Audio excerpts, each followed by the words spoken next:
Thank you for tuning in once again to IUE Mag TV, where most anything goes. We're your hosts, Amy Lees and Adrian Wallace. This week's show addresses the conflict between those who support the war efforts and those opposed to the act of war. A large portion of our show consists of interviews from the field. The first interview is with an IU East English professor who helped organize a Poems for Peace reading here at the university. She will comment on the reading and voice her own opinions about war and the individuals involved in it. We will also be speaking with one of the participants from the reading, Marvin Dunn. Our last portion will be dedicated to those who support the war effort. So as not to detract you from the seriousness of our issues concerning the conflict of and around war, we'll be making a few changes in the order of our show. These special features will be toward the end of the segment, so make sure not to stray too far away. And now, once again, my favorite part of the show, we're here to see the Super Techno Geek of the Week, Just Ask James. James, I'd like to be able to record MP3 files on CD so I can listen to them. What equipment do I need for my computer?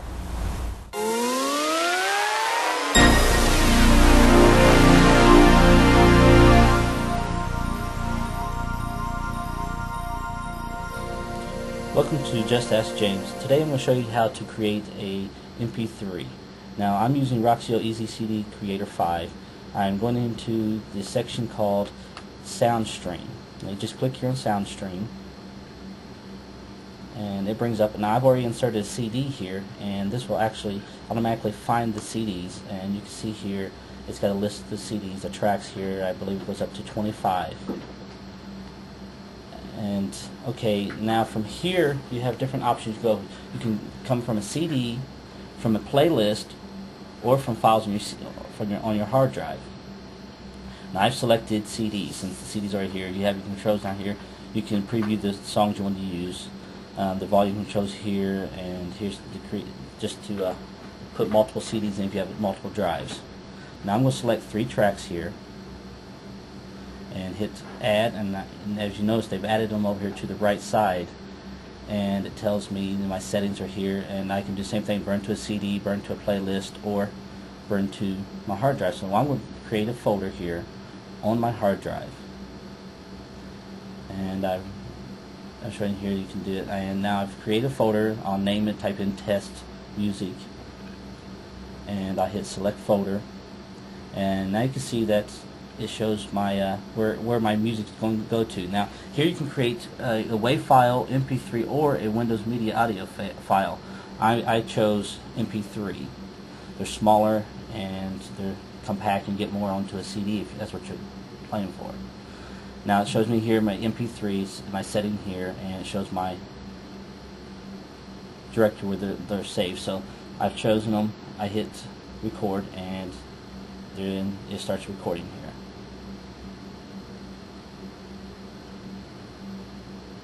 Now, depending on the speed of your computer, depends on how fast. I've jumped forward to show you the recording's done, and now I'm going to just go ahead and burn some WAV files using the same 3 songs. I go in here and I choose the same directory and hit record again. All I've done now is just change it to a WAV file instead of MP3, and I sped it forward again, and now we can watch it.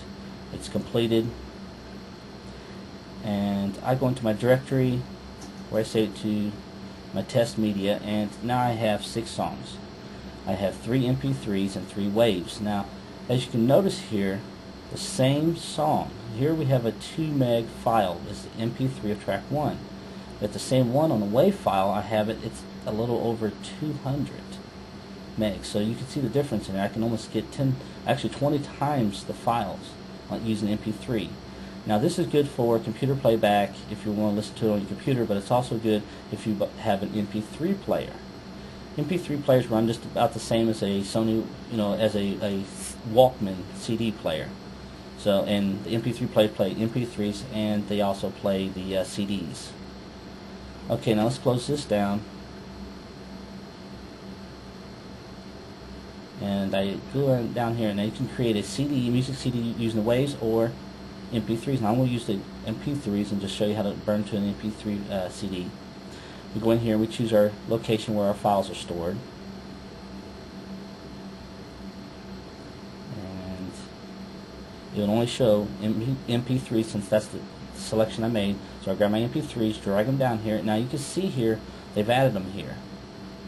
I can hit record here, but also you see at the bottom where it shows how much time I have left on a CD. Now I have quite a bit of time for three MP3s on a CD. It's really a waste, so I would wait till I have some compiled up. Now here it shows you different settings. It shows your burner speeds. I click down here for your options. It shows you here you can do different things, save a CD. You can actually leave it open and burn a little bit at a time, but it will be unreadable on a normal CD player. So I hit this once and hit start recording. Now here you can surf the web. You see I do not have Roxy CD Creator. I cannot create MP3s. I go to, there's a place called downloads.com. Put in MP3, scroll down through here, you can see the different encoders, decoders, the burners, waves to MP3s. There's several different programs you can use. So they're freeware, shareware. Search and download.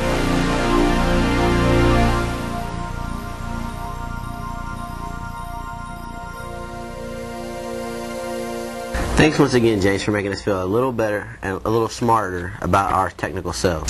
And saving me from wasting money on something that doesn't work and costs too much to begin with. We found that people all over campus have a lot to say about what's going on in the world right now. We're going to let them rant about it. I do like the idea that we are sending in troops just to see what's really going on in case something did happen. I'm glad that we do have people over there and the UN inspectors still going around. But I do like that comfort of them being over there. It would, you know, I'm a very passive person, but I just don't know. I just don't like the thought of everybody just saying, you know, let's just stop and not do anything and just wait, because Osama bin Laden's like saying that he's along with them too, and then he's saying that he's going to do more stuff. So I don't think we should just stop everything. I think we should just still have the troops over there. I'm not saying just bomb everybody, but that's just how I feel. No, I don't think we should attack Iraq. Why not? Because it will eventually lead to more violence, I believe.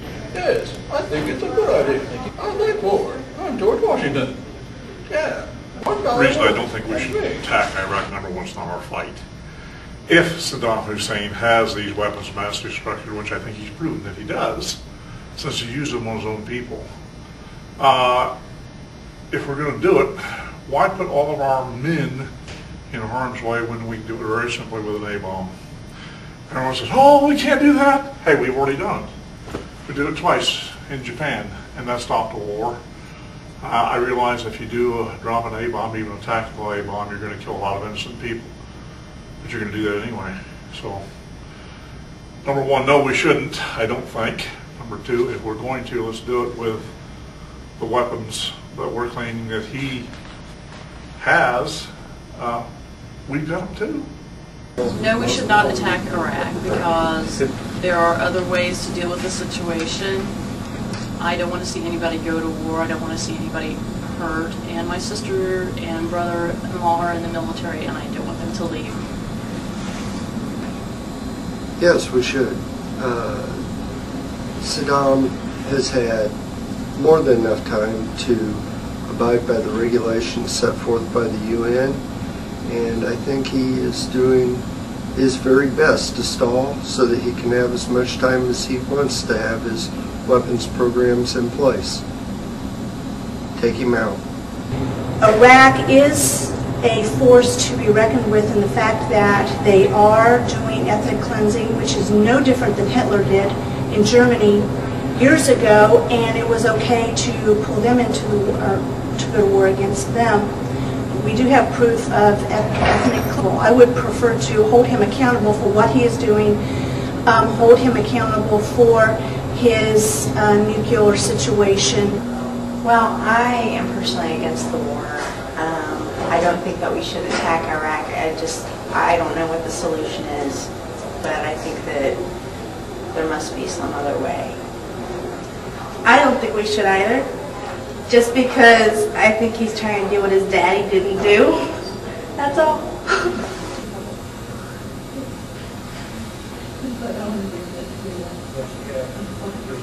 Our first guest today is out of town for our filming, but agreed to be interviewed ahead of time. Mary Fell is an English professor here at IU East and organized a Poems for Peace reading. That you will see later on in the show.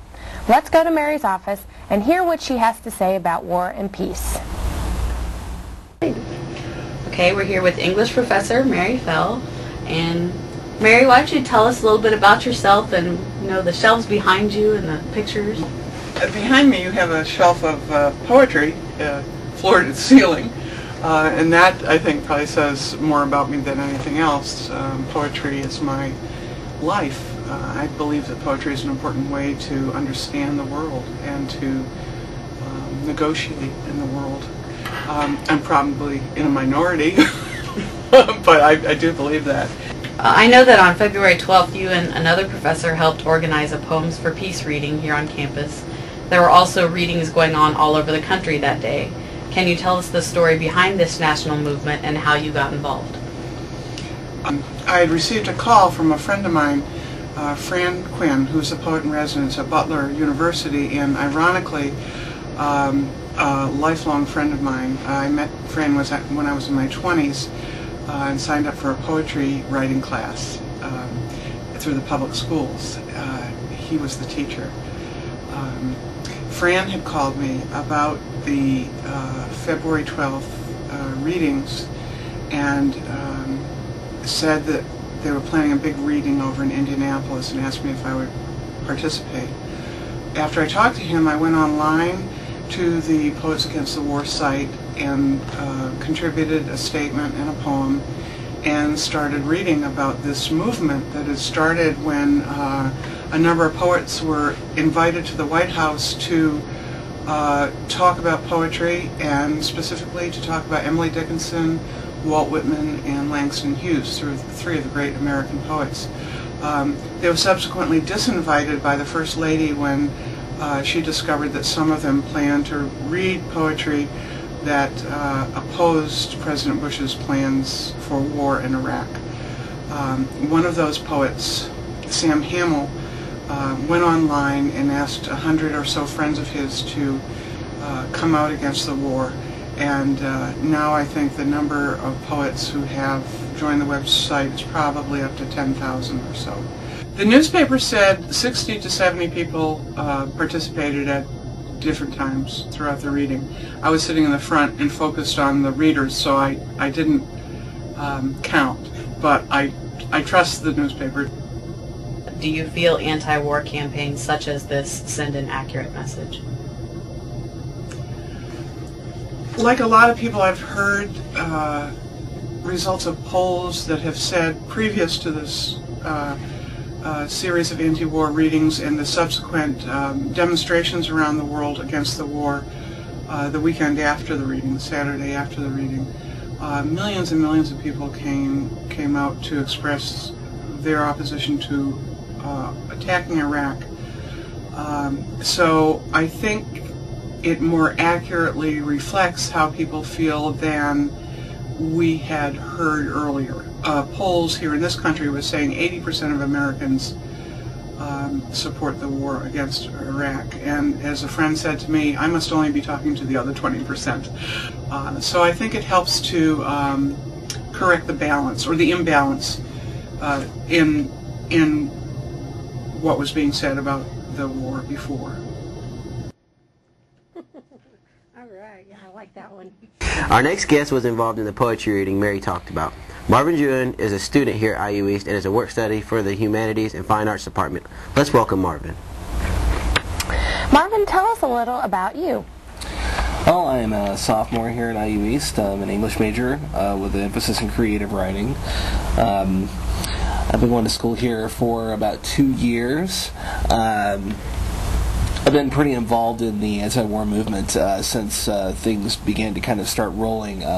Mary got a hold of me about the Poems for Peace project, and we got as many people as we could together to kind of make a little statement here on campus. Okay, for the Poems for Peace, what exactly did you read, and how do you think it went? I read several poems. There were so many people there. So many poems were read that day. It was an amazing thing. But I read one of my original poems called Stop, and read also a poem by E.E. Cummings, an anti-war poem. And it was amazing, the feeling at the gathering. I really didn't realize how many people would actually show up. You know, I was thinking maybe 30 or 40 at the most, and I think the last head count was close to 100. So it was really great. Well, since you participated in this reading, you must be opposed to the war in Iraq. Can you tell us more about your feelings on this? Yes, I think that this is a really silly war. We're really not fighting terrorism per se, like a lot of people try to say we're doing. You know, Iraq really has no ties to the Taliban, you know, or 9/11, and a lot of people get that confused. They think that they are one and the same, but it really isn't that way. They're a completely different entity in their own. Saddam Hussein's a secular leader, and Osama bin Laden, the person that's supposed to be our enemy, is not. And I think this is kind of an excuse to find someone else actually to make a scapegoat for our own, for America's own ends, I suppose.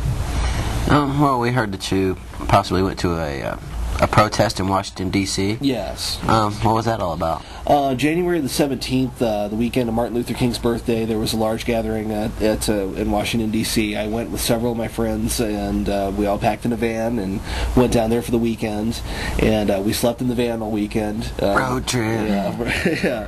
And we brought some space heaters with us to keep warm, and we brought Sterno cans with us to take out there into the park, and we all gathered around on the east side of the White House, and there were thousands of people there. I've never seen such a large gathering of people in my life, and it was wonderful. Even though it was freezing and we were all gathering together trying to keep warm, it was a really great thing. And are you planning on going to any more?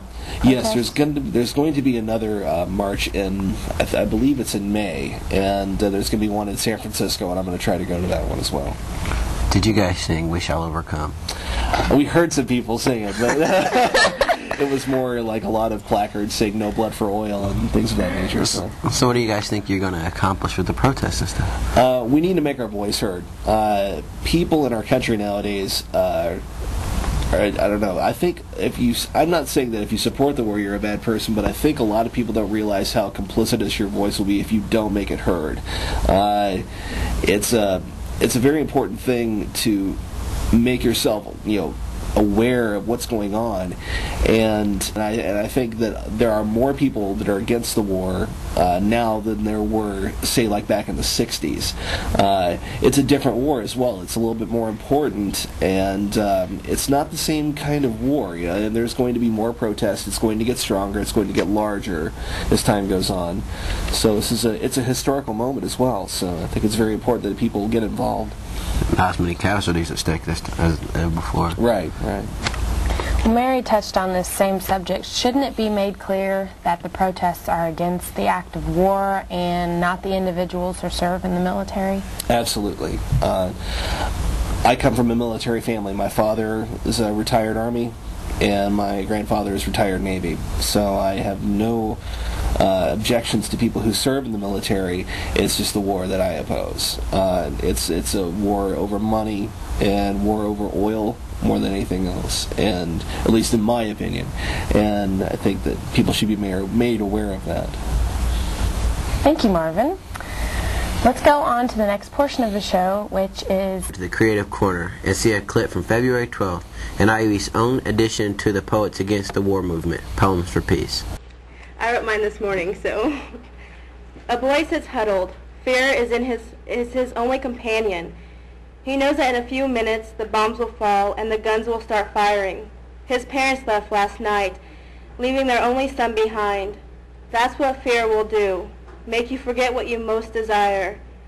He's alone and crying. In the distance, the boy sees his salvation, a soldier man. The soldier will take him away from the fear and pain. The boy stands up and runs towards the soldier, arms held out. The soldier looks down. That's when it happens. The bullet enters the boy's head.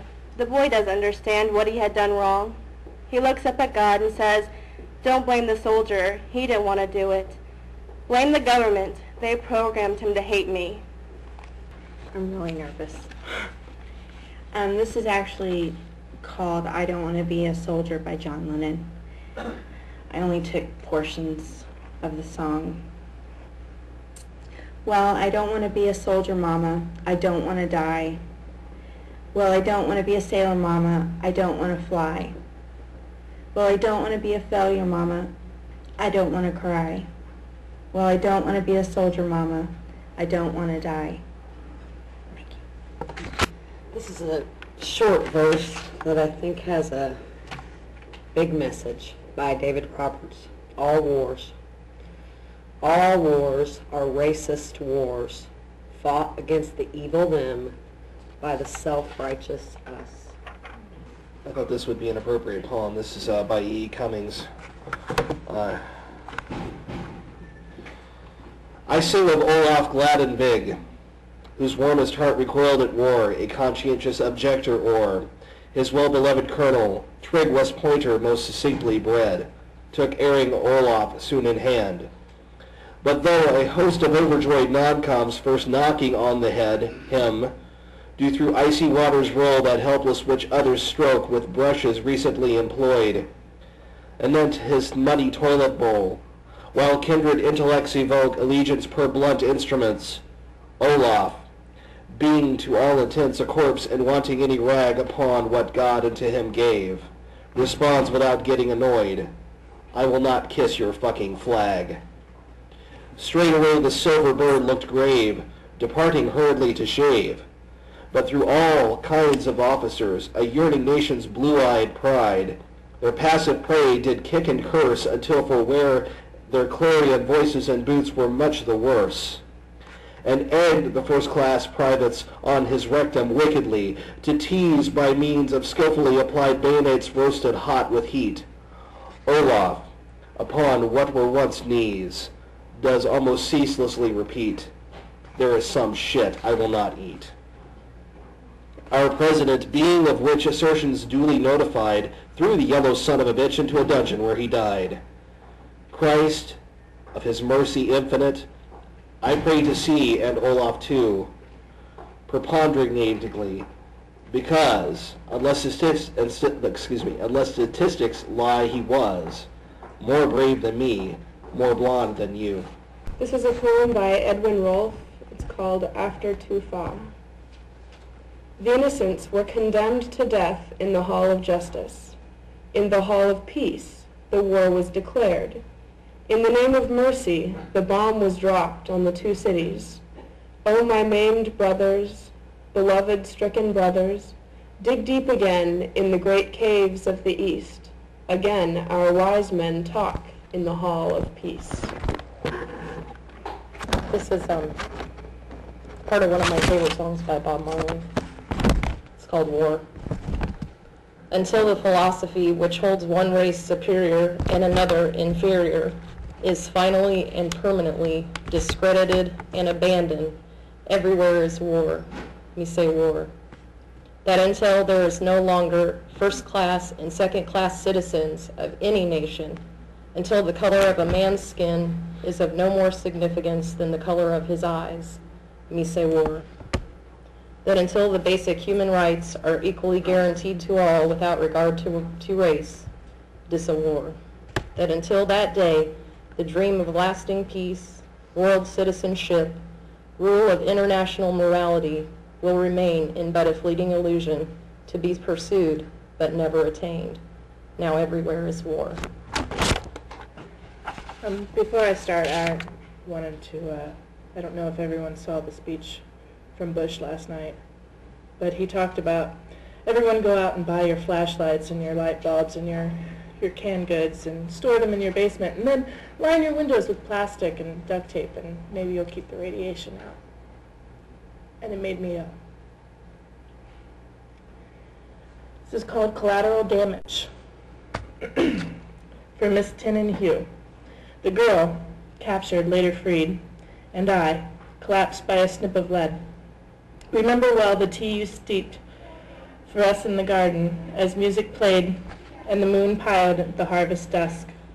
You read the poem on a Chinese vase that stood outside your father's room, where he dozed in a Mandarin dream of King Jia Long's reposing at Ben Nuj.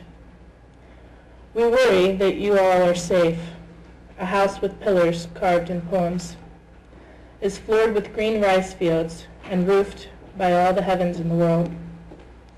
Well, that was the poem written in fullest discovery in iambics by the 24-year-old feeling lucky, not long after those scary events. 3 years later, he went back to his young American wife. Not the girl above captured, freed.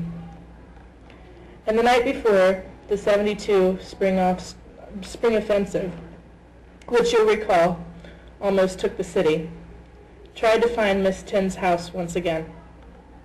In a thunderstorm, both wearing ponchos and he clutching a .45 Colt, until my wife pulled off her poncho hood, revealing the completely unexpected, pretty blonde white devil. Since Miss Tin wasn't there, they did the right thing.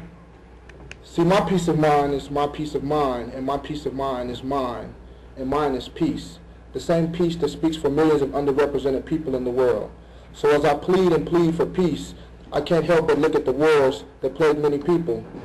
The many people that look like you, and me, and him, and her.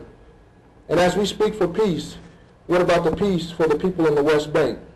The people from the East Side or the West Side, or anybody that is poor, less fortunate, Hispanic, gay, a woman, or even black.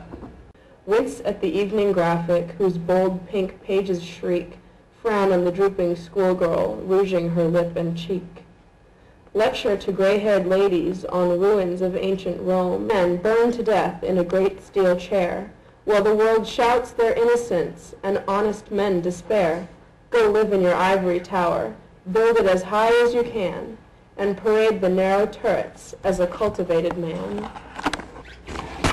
This is just one that I'd written after or during Desert Storm for a friend of mine, Bob and Martha Hamill. They lost their son, and it's for the last time.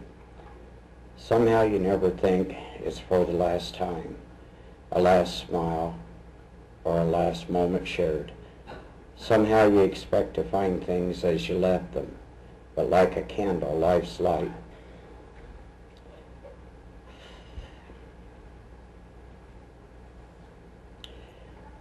The words spoken are with more feelings, love, kindness, and understanding.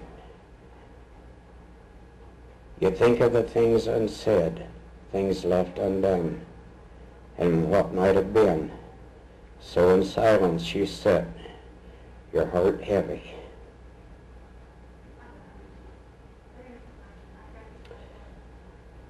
Your eyes filled with water, and you think to yourself, if only I had known.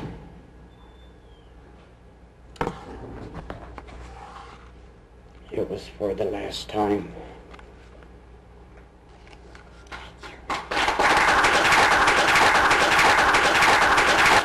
Well, that wraps up this week's IUE Mag TV. And as Bertrand Russell put it, war does not determine who is right, only who is left. This is Amy Lees. And this is Adrian Wallace. Have a good week. And then till next time. Whatever, man!